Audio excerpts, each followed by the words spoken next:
On second down, Ryan. Sanu with a grab over the middle. That one good for the completion percentage, but no gain. It'll be third down. The defense loves to hang their hat on that, don't they? You get a guy that catches the ball, but you stop him for no gain. Without a doubt, because they're also used to trying to catch people after the catch, and they miss. And that turns into what? A huge play. We've seen it so many times. In this case, though, catch was made, put down right on the spot.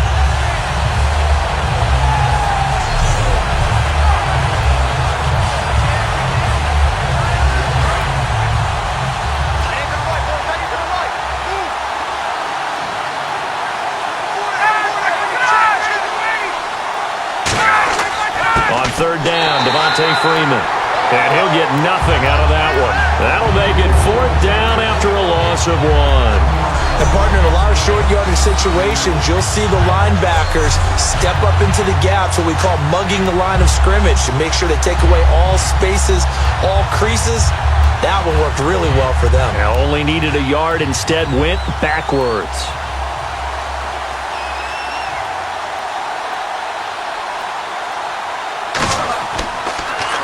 Averaging over 50 yards a punt so far as this one's away. This is taken at the 18. Well, he wasn't too far from breaking that. Officially, give him 15. And out will come the offense as they take over. Now the Saints, they trot their offense out here. They've got the lead. Last time had to punt it, though. What's the key to this drive? I think it's leverage. Leverage. Big guys up front. You know the motivational speech on the sideline is, guys, give us an opportunity.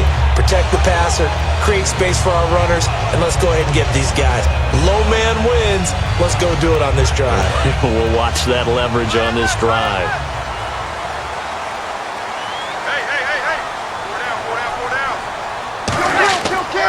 They'll try to get the ground game going with Ingram. And he'll get 2, maybe 3, up near the 37. Tackle made there by Robert Alford. For that kind of run on first down, that's a winning type of a run. That just sets things up for them moving forward as they begin the drive.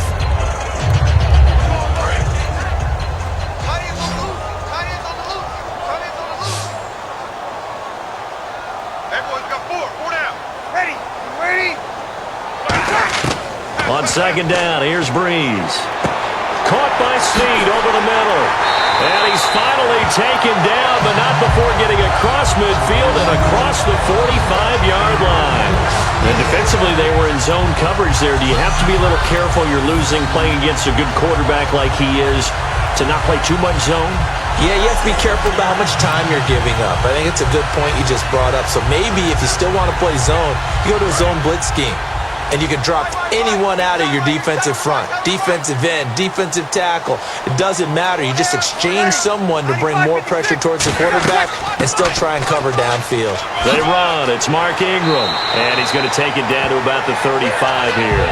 Just what you want on a first down run. Call it 8 yards. And it's 2nd and 2.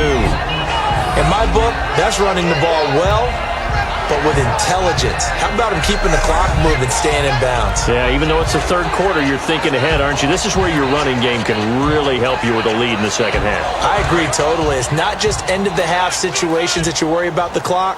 It's throughout the game. And with a lead, stay in bounds. Make them fight harder to try and catch you. Now a handoff to Ingram. 3 yards there, good enough to keep the drive moving.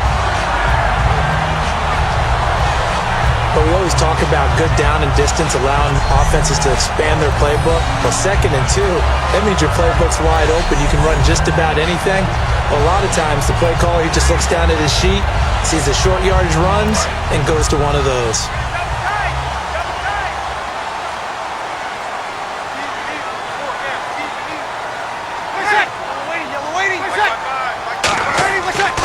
Here's Ingram. And he is going to lose yardage here. It's a loss of a yard there, and now 2nd down.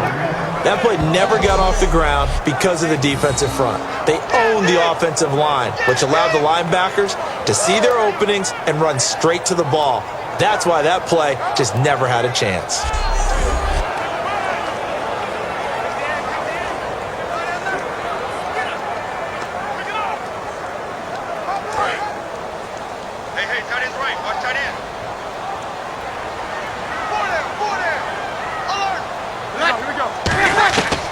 Now they'll throw with Breeze.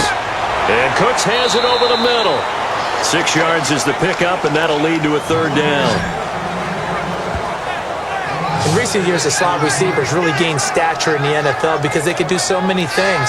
Yes, they can line up wide like your normal wide receiver, but to have that kind of courage and toughness to run routes in the middle of the field and become dependable targets for their quarterbacks and move the sticks, those guys are worth their weight in gold. Defense sinking pass. They've got the nickel set out on 3rd and 6.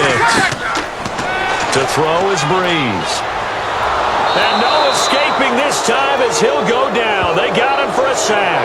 Adrian Claymore able to drop him for a loss of 12, and it'll be 4th down. Boy, he came in off the edge so quickly there. Look out, because that's exactly what it was being shouted by the offensive lineman to his quarterback because he had no chance to block him.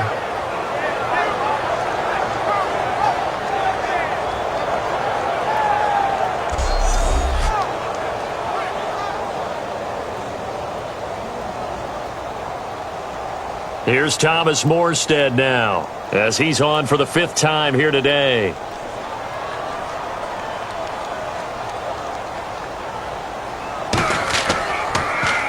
He'll try and keep this away from Hester as this is going toward the sideline. Heading back onto the field, here's a look at Devontae Freeman now.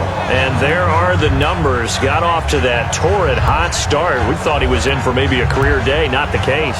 No doubt about it. It almost looks like a misprint after what we saw in the first half. But let's give a little bit of credit to the guys on our side of the ball. They went in at halftime, made a few adjustments, and you know what else? They didn't lose their confidence in their ability to play.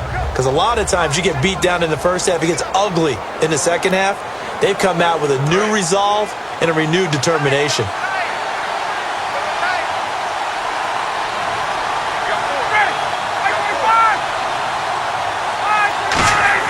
They go play action here on 1st down. Swings it out to the flat for Freeman.